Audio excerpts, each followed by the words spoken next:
Keesokan harinya, setelah sarapan, Audi, Juli, dan Andre pergi menuju yayasan panti jompo, di mana Mbah Sarinah pernah tinggal di sana.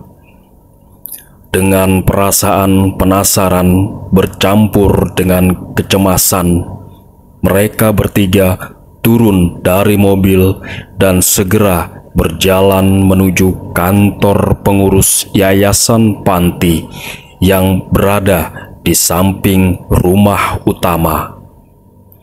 Setelah melapor dan mengisi buku tamu kunjungan, Audi, Juli, dan Andre dipersilahkan untuk masuk ke dalam rumah yang sangat besar. Walaupun terlihat rumah tua, tetapi di dalam rumah itu sangat bersih, nyaman, dan asri. Tunggu sebentar ya, Dek.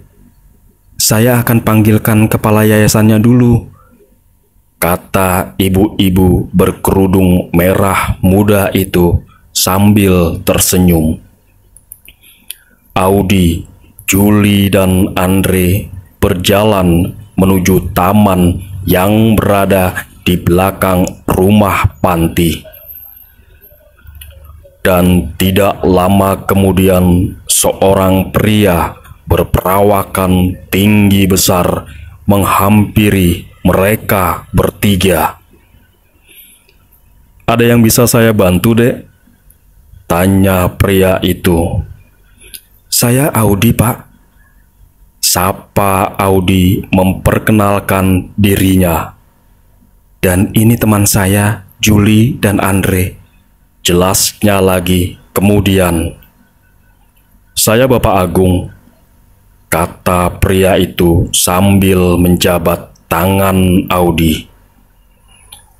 "Begini Pak Agung, kedatangan saya ke sini untuk menanyakan tentang keberadaan Ibu Sarinah selama ia diurus di panti ini. Beberapa hari yang lalu, anak buah Bapak memulangkan Ibu Sarinah ke rumah saya. Saya cuma ingin tahu, apakah Ibu Sarinah sangat merepotkan pihak pengurus sehingga ia dipulangkan?" tanya Audi panjang lebar. Pak Agung terdiam. Wajahnya menampakkan kecemasan dengan pertanyaan Audi. "Maaf deh Audi, kami tidak bisa menjelaskan tentang keberadaan ia selama di sini, karena ini menyangkut tentang kerahasiaan yang kami jaga," jawab Pak Agung dengan singkat. Audi lantas tersenyum. Dalam hatinya, ia makin bingung dengan jawaban Pak Agung. Tidak lama kemudian, Pak Agung pamit kepada mereka untuk mengurus keperluan yang lainnya. Audi duduk lemas di bangku taman. Tatapan matanya kosong, tampak dengan jelas kecemasan yang ia rasakan saat ini. "Sabar, Dik, pasti nanti ada jalan keluarnya," hibur Andre sambil menepuk lembut bahu Audi. "Wow, lihat deh, ada yang melambai-lambaikan tangannya ke arah kita bertiga," bisik Juli. "Siapa?" tanya Audi. "Itu, yang di depan ruangan itu, di pojok sana," tunjuk Juli. "Sepertinya ia meminta kita untuk menghampirinya," bisik Andre. "Aduh, gue takut ah. Sumpah deh, Kenapa kita harus berurusan dengan nenek-nenek semua sih? Masih parno nih gue. Kata Juli sambil meremas-remas tangannya. Ya sudah, kalau begitu gue sama Audi aja yang pergi ke sana. Lu diam aja di sini. Jelas Andre sambil menggandeng tangan Audi.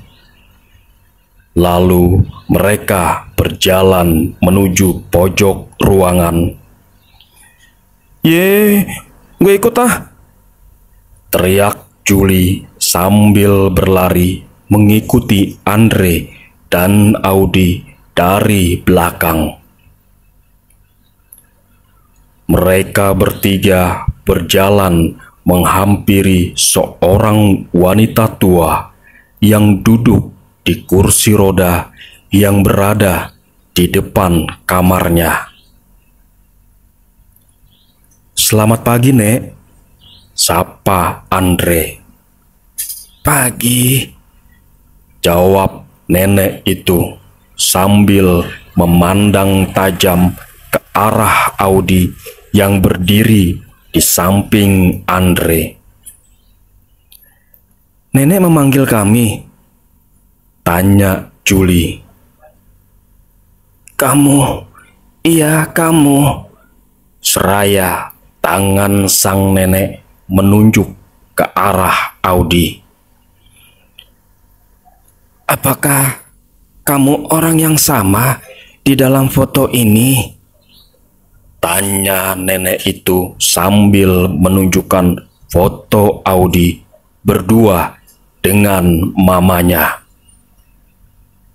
Audi terkejut melihat foto yang berada di tangan nenek itu. Iya, Nek. Benar, itu adalah foto saya.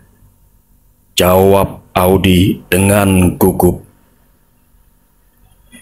Ya Tuhan, jadi benar kamu adalah cucunya Raden Retno? Kata nenek itu lagi dengan matanya yang berkaca-kaca. Iya, itu nama eyang saya. Jawab Audi lagi. Kemari nak, mendekatlah. Ternyata kamu sudah besar ya. Kata nenek itu sambil memeluk erat tubuh Audi. Andre dan Juli saling berpandangan heran ketika melihat muka Audi yang sedikit bingung dan takut di dalam pelukan nenek itu. Nenek kenal dengan eyang saya? Tanya Audi. Iya, saya adalah seorang pendamping eyang kamu yang telah dipercaya untuk membantu dan mengurusi segala keperluannya. Jelas nenek itu. Nama nenek siapa? Tanya Andre. Saya Karti. Panggil saja saya Mbah Karti. Jawabnya. Berarti Mbah Karti kenal lama dengan yang namanya Mbah Sarinah? Tanya Audi ragu-ragu. Mbah Karti menganggukkan kepalanya sambil mengusap air mata yang berlinang di pipinya. Mbah Sarinah sekarang berada di rumah saya. Saya kemari ingin mengetahui lebih banyak tentang beliau. Karena selama ini saya tidak pernah tahu siapa beliau. Jelas Audi sambil memandang Mbah Karti. Sarinah itu adalah adik angkat Raden Retno. Raden Retno sangat sayang sekali padanya. Dia sangat dimanja oleh eyang kamu. Tapi lama-kelamaan Sarina mengharap sesuatu yang lebih yang tidak ia punyai, kata Mbah Karti. Apa itu, Mbah? Tanya Juli penasaran. Sarina diam-diam menyukai suami Raden Retno yang bernama Pramono. Tapi Tuan Pramono sama sekali tidak tergoda dengannya. Karena ia sangat sayang dan setia dengan istrinya. Raden Retno itu sangat cantik dibandingkan dengan Sarinah. Kecantikannya itu yang membuat suaminya kagum dan tergila-gila dengannya. Segala upaya ditunjukkan oleh Sarinah untuk merebut perhatian Tuan Pramono. Tapi sayang, Tuan Pramono sama sekali tidak tertarik olehnya. Loh, Eyang Retno memangnya tidak tahu kalau Mbah Sarinah menggoda Eyang Kakung? Tanya Audi bingung. Itulah karena saking sayangnya dengan Sarinah, Raden Retno tidak percaya kalau adik angkatnya itu menggoda suaminya. Suatu hari, Sarinah pergi ke tempat orang pintar yang berilmu hitam. Ia ingin mempercantik dirinya agar ia terlihat lebih cantik dibandingkan dengan Raden Retno di mata Tuan Pramono. Entah persyaratan apa yang ia lakukan, dan ia setujui dengan orang pintar tersebut. Tiba-tiba saja dirinya menjadi sangat cantik. Bukan itu saja, tetapi Sarinah saat itu menjadi sangat pintar menari.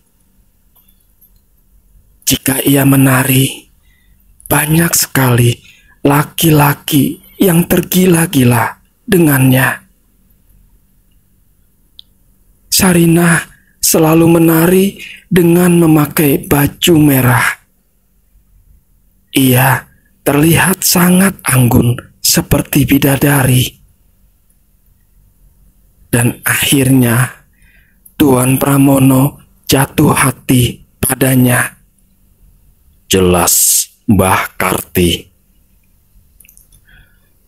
Mbah Karti tahu dari mana kalau Mbah Sarinah itu mempercantik dirinya pada orang yang berilmu hitam? Tanya Andre. Saya selalu membuntutinya. Terus terang, saya sangat tidak suka dengan Sarinah. Dia itu orang yang sangat munafik, orang yang bermuka dua. Saya tahu apa yang mau direncanakannya. Sarinah juga tidak suka dengan saya, karena Raden Retno selalu membela saya jika kami berdua bertengkar. Sehingga pada suatu hari, Sarinah menuduh saya yang mengambil perhiasan milik Raden Retno yang hilang. Saya tahu itu adalah salah satu rencana jahat Sarinah untuk menyingkirkan saya. Sayangnya, saat itu Raden Retno lebih percaya dengan adik angkatnya itu. Dan saya dipecat, lalu diusir dari rumah. Tetapi Dari jauh, saya tetap memantaunya karena saya sangat sayang sekali dengan Raden Retno dan keluarganya. Tidak lama saya keluar, ada satu kejadian di mana Sarinah kepergok oleh Raden Retno sedang menggoda Tuan Pramono yang saat itu sangat tergila-gila dengan Sarinah. Raden Retno sangat marah. Akhirnya ia mengusir Sarinah dari rumahnya. Beberapa bulan kemudian, Tuan Pramono meninggal karena penyakit yang sangat misterius. Raden Retno sangat terpukul dan sedih. Akhirnya, beliau memanggil saya dan meminta saya untuk tinggal di rumahnya kembali. Saya pun menjelaskan kepada Raden Retno tentang apa yang diperbuat oleh Sarinah selama ini. Raden Retno sangat terkejut dan meminta saya untuk menemukan jalan keluarnya. Karena sejak kepergian Sarinah, banyak sekali kejadian-kejadian yang di luar nalar yang dialami oleh keluarga Raden Retno. Sampai suatu hari, saya bertemu dengan orang yang sangat baik dan berilmu tinggi. Ia bersedia membantu Raden Retno. Ia berkata kalau Sarinah itu tidak akan bisa mati karena ilmu yang ia pelajari itu akan memperpanjang usianya serta kecantikannya yang kekal. Tetapi tidak untuk tubuhnya, karena tubuhnya sama seperti kita yang akan menua. Jelas Mbah Karti panjang lebar. Audi, Juli, dan Andre terkejut mendengar cerita Mbah Karti. Audi menarik nafas panjang, lalu ia menceritakan semua hal yang ia alami sekarang kepada Mbah Karti yang terus memandanginya. Lalu, apa yang harus saya lakukan, Mbah? Tanya Audi dengan mukanya yang memelas. Kamu adalah kunci satu-satunya yang bisa menyelamatkan diri kamu sendiri dan keluarga, jawab Mbah Karti. Saya, kata Audi dengan terbata-bata. Iya, karena yang bisa menghalangi Sarinah adalah generasi ketiga dari keluarga Raden Retno, yaitu kamu, jawab Mbah Karti. Apa Mbak Sarinah tahu kalau Mbah Karti juga berada di sini dan tinggal di satu panti? Tanya Juli. Iya, itu adalah rencana saya dan Raden Retno untuk memperhatikan tingkah laku Sarinah. Dan sejak saat itu, diam-diam Sarinah selalu berusaha untuk menyerang saya. Akan tetapi, akhir-akhir ini tubuhnya makin menua. Ia tidak bisa beraktivitas lagi. ia hanya bisa berbaring di atas ranjang, tetapi rohnya masih bisa berjalan-jalan ke tempat lain dan menakut-nakuti banyak orang. Sejak peristiwa itu, Sarinah dipulangkan ke rumah kamu karena pihak yayasan dan penghuni panti yang lain sangat tidak nyaman karena sering melihat sosok yang persis dengan Sarinah yang sering muncul di malam hari. Saya sangat terkejut dengan keputusan pengurus panti karena ini adalah di luar rencana saya. Sarinah akan semakin dekat dengan kamu. Ia akan menjadikan kamu tumbalnya untuk memperkuat tubuhnya agar ia menjadi muda lagi, jawab Mbah Karti. Ya Tuhan, kata Audi sambil memandang Mbah Karti. saya sangat lega karena kamu kesini. Karena saya tidak diizinkan keluar oleh yayasan.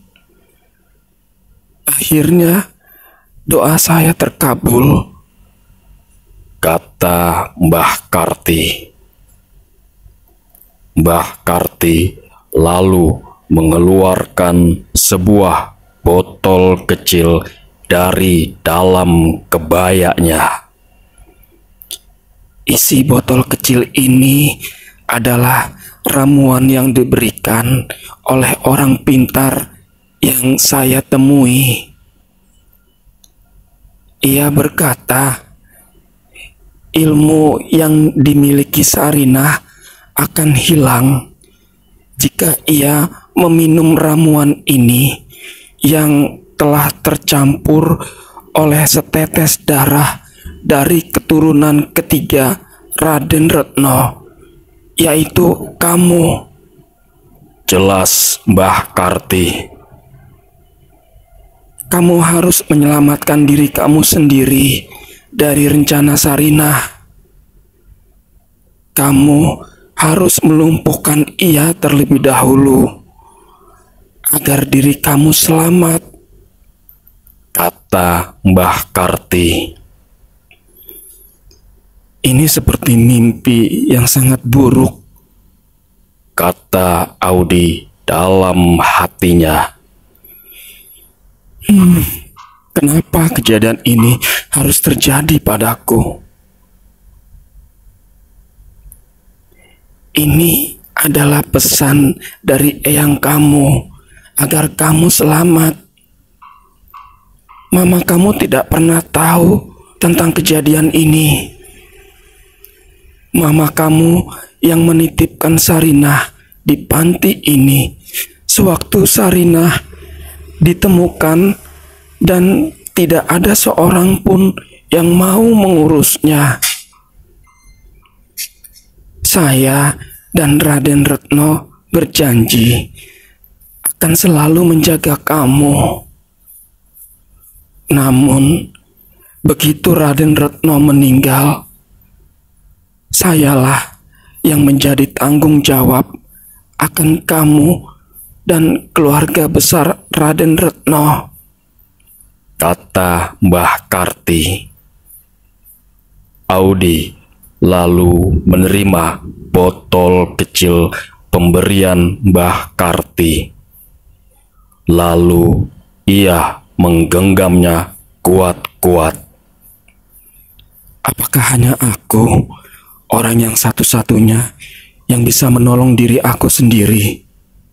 Pikir Audi dalam hati. Tidak lama kemudian, Audi, Juli, dan Andre pamit pada Mbah Karti untuk kembali ke rumah. Selama dalam perjalanan, mereka bertiga terdiam membisu. mereka masih tidak mempercayai cerita Mbah Karti tentang Mbah Sarinah. Apakah aku mempunyai keberanian untuk melakukan hal ini? Ya Tuhan, gumam Audi dalam hatinya. Terus apa yang harus kita lakukan sekarang? Tanya Juli yang memulai percakapan. Kita harus mempercayai apa yang dikatakan oleh Mbak Karti saat ini, kata Andre. Tapi, apa gue mampu untuk melakukan ini semua? Gue harus melawan orang yang mempunyai ilmu gaib. Sedangkan gue tidak terlalu yakin dengan apa yang gue miliki sekarang. Jelas Audi. Ini seperti cerita di film saja. Sangat menyeramkan. Jika teringat kejadian semalam, kata Juli. Lu harus berani, Dik, menghadapi ini semua. Lu tega melihat Mbak Sarinah yang sebenarnya sudah tidak berdaya di atas ranjang. Mungkin saja ia sudah lelah, tapi dengan ilmunya yang tinggi, rohnya masih kuat untuk memenuhi ambisinya. Dan ini mengancam hidup lo. Lo harus berani, Dik. Gua dan Juli pasti akan membantu lo. Jelas Andre. Iya, Dik. Benar apa yang dikatakan oleh Andre. Dan ingat, masih ada seseorang lagi yang harus kita selamatkan. Yang sekarang berada sangat dekat dengan Mbak Sarinah, kata Juli. Mbak Surti, jawab Audi sambil menatap Juli. Iya, Mbak Surti pasti bingung mencari kita yang tiba-tiba saja menghilang di tengah malam, kata Juli.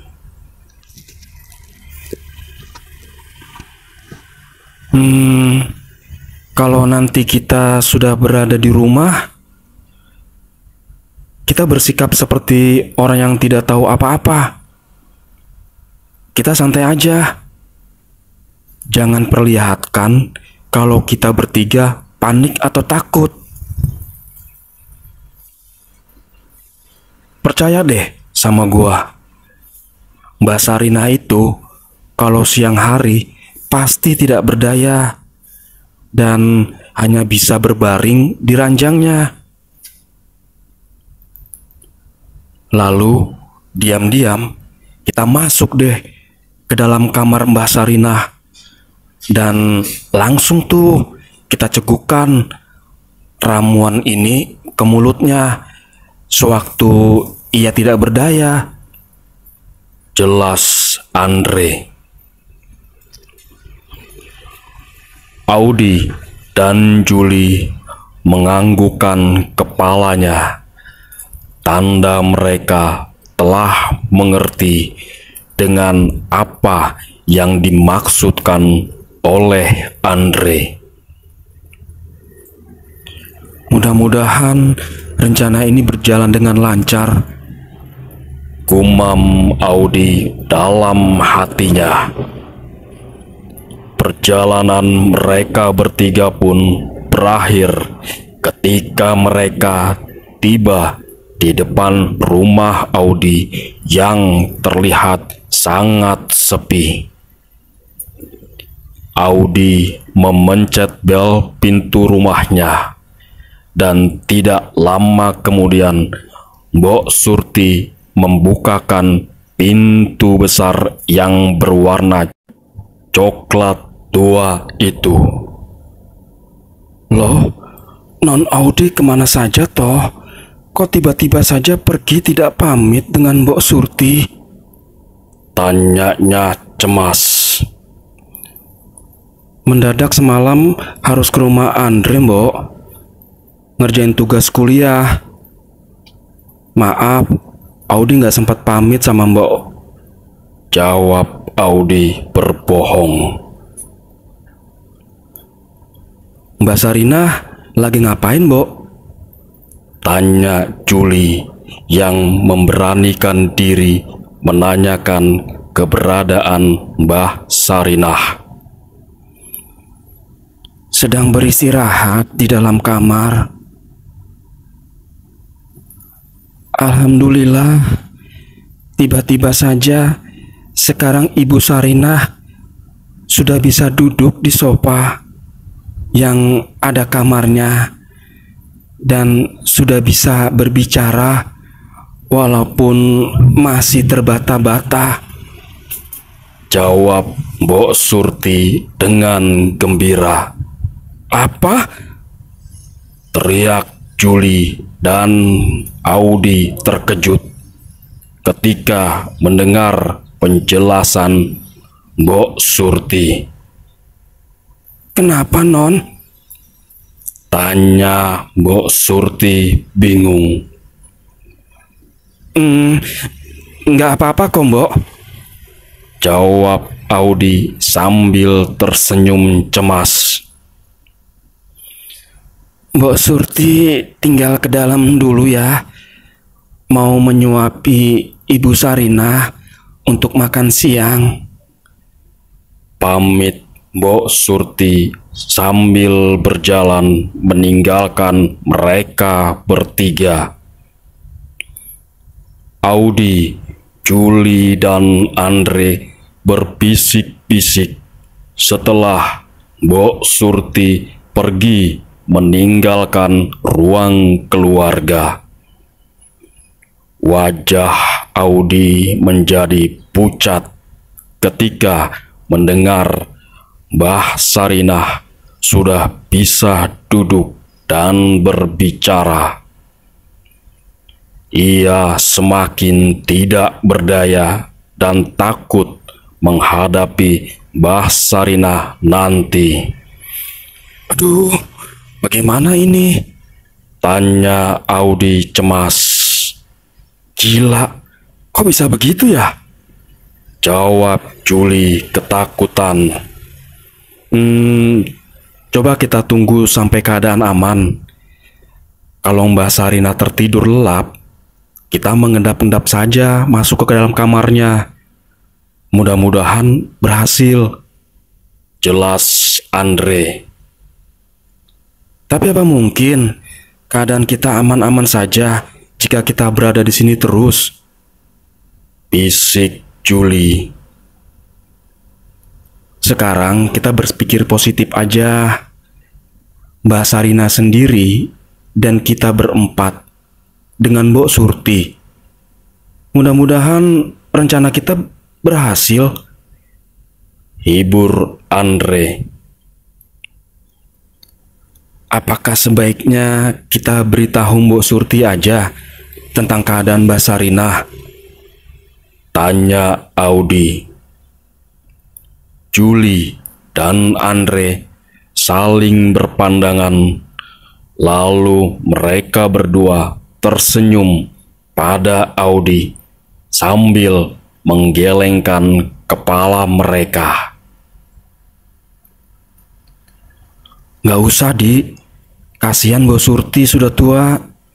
Nanti dia ketakutan atau kepikiran.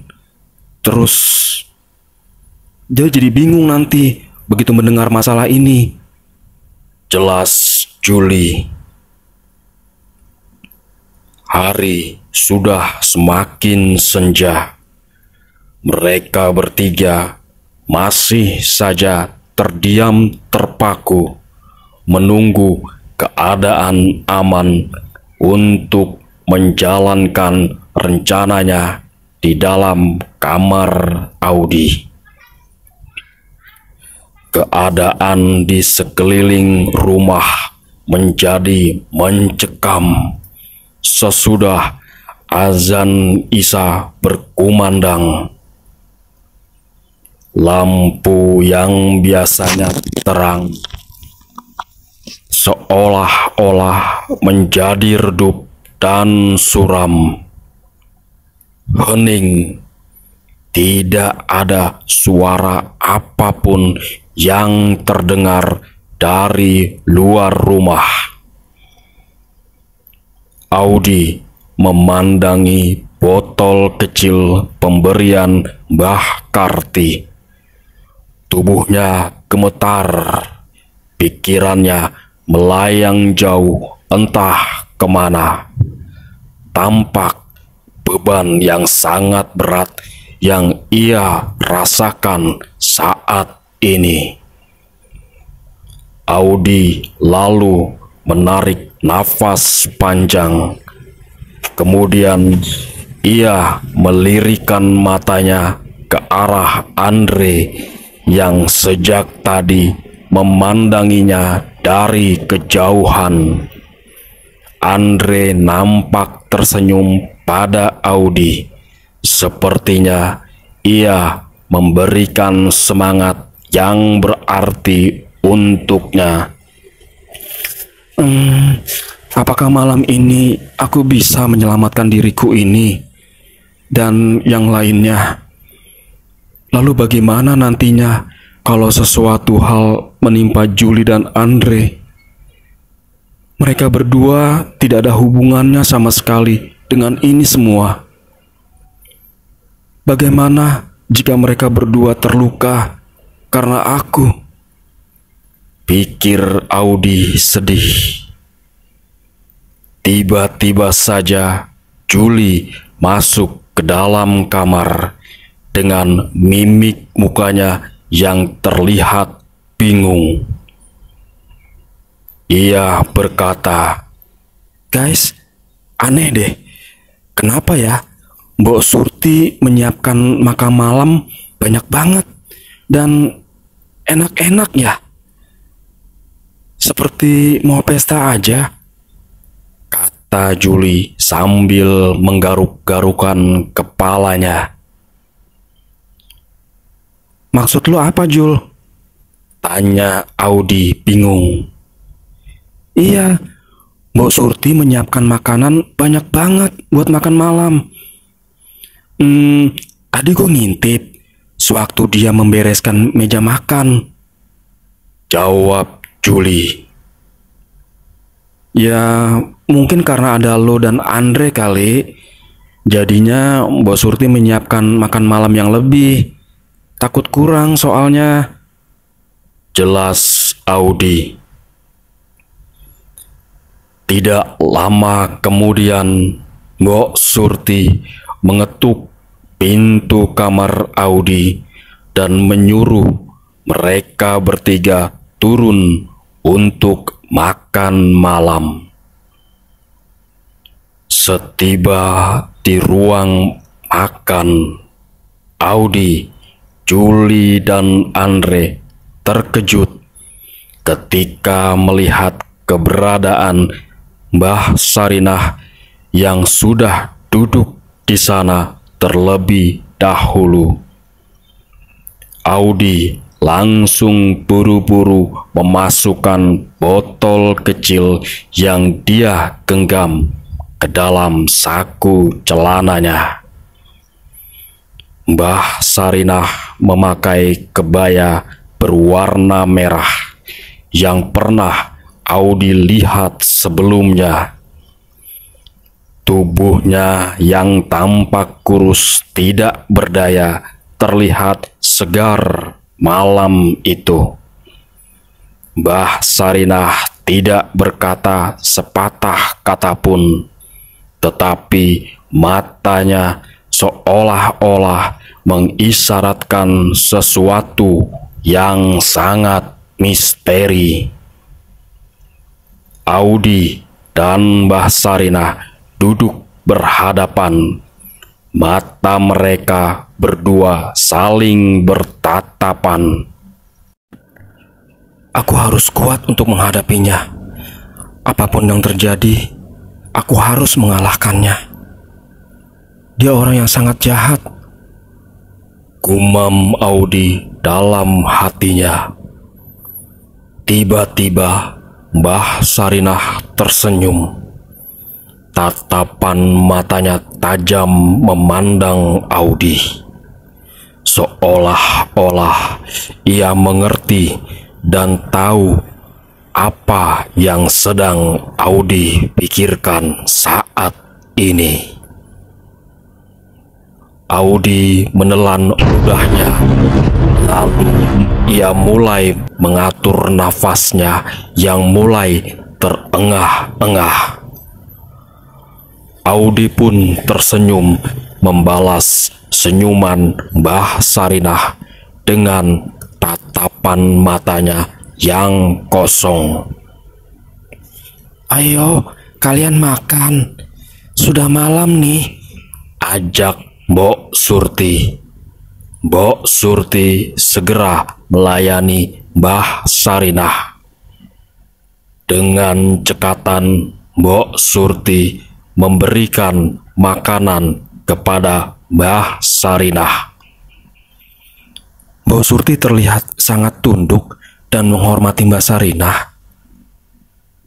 Sepertinya ia sangat senang melihat keadaan Mbah Sarinah yang sudah berbeda dengan sewaktu pertama kali ia datang ke rumah ini.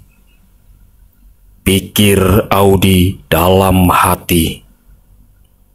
Audi, Juli, dan Andre memperhatikan gerak-gerik mereka berdua.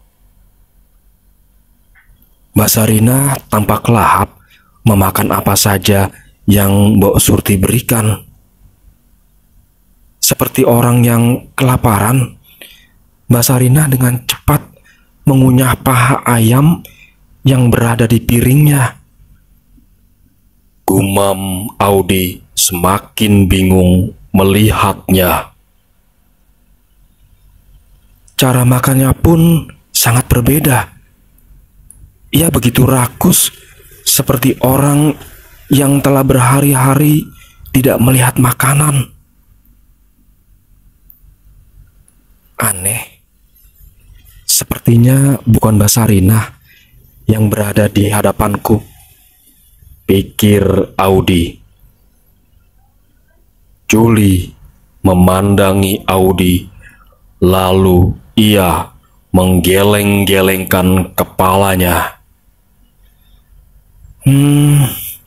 Mana ada nenek-nenek kok cepat amat ngunyah daging ayam ya? Waduh, ada yang tidak beres nih, kata Juli dalam hatinya. Loh, kok kalian tidak makan? Tegur Mbok Surti. Sudah kenyang, Mbok, jawab Juli. Sungguh pemandangan yang aneh malam itu. Selesai makan, Mbah Sarinah dipapah Mbok Surti menuju kamarnya. Tinggal Audi, Juli, dan Andre yang berada di ruang makan. Sumpah, gue gak berselera untuk makan, kata Audi yang bangkit dari kursi. Lalu ia berjalan menaiki anak tangga menuju kamarnya, diikuti oleh Juli dan Andre. Sesampainya di kamar, mereka bertiga mendiskusikan apa yang telah mereka lihat tadi. Semakin jelas perbedaan yang ditampakkan oleh Mbah Sarinah. Malam pun semakin larut dan dingin menusuk hingga ke tulang. Di dalam kamar, mereka bertiga terlihat semakin bingung dan gelisah. Malam pun terasa begitu sangat panjang.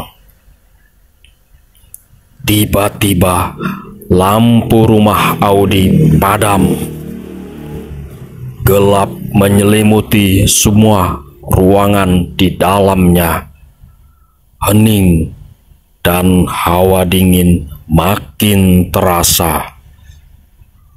Audi panik. Nafasnya sesak, seolah-olah ia kehabisan oksigen yang akan dihirupnya. Ya, itu Audi rasakan karena dia takut akan kegelapan.